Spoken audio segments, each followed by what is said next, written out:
প্রতিটি নতুন সকাল আমাদের জীবনের ক্যানভাসে এক নতুন রঙের প্রলেপ নিয়ে আসে। গতকালের ধূসর স্মৃতি, না পাওয়ার গ্লানি কিংবা ভুলগুলো পেছনে ফেলে আবার নতুন করে শুরু করার এক অবারিত সুযোগ এই প্রভাত।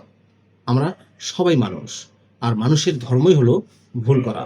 তবে এই পৃথিবীতে যারা অনন্য তারা ভুলকে আষ্টে পৃষ্ঠে ধরে বসে থাকে না, বরং প্রতিটি ভুল থেকে পাওয়া শিক্ষা নিয়ে নিজের চরিত্রকে প্রতিনিয়ত পরিশীলিত করে। আজকের এই দিনে নিজেকে একটি প্রশ্ন করুন, আপনি কি সেই দলের মানুষ যারা নিজের সীমাবদ্ধতায় আটকে থেকে সময়ের স্রোতে গা ভাসিয়ে দিচ্ছেন, নাকি আপনি সেই সাহসী সত্তা যে নিজের ভুল থেকে শিক্ষা নিয়ে প্রতিনিয়ত নিজেকে ছাড়িয়ে যাচ্ছে?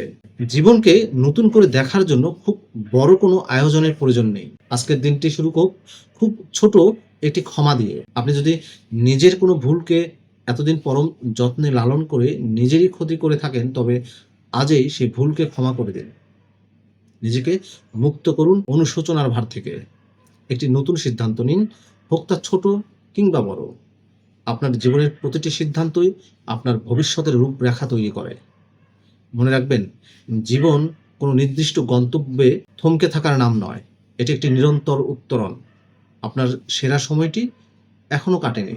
আপনার জীবনের শ্রেষ্ঠ অধ্যায়টি হয়তো সামনের কোনো ভোরের অপেক্ষায় ধৈর্য ধরে দাঁড়িয়ে আছে। সেই মাহেন্দ্রক্ষণকে বরণ করে নিতে আজই তৈরি হয়ে যান নতুন এক আত্মবিশ্বাসে। আপনার যাত্রা হোক সুন্দর, অর্থবহ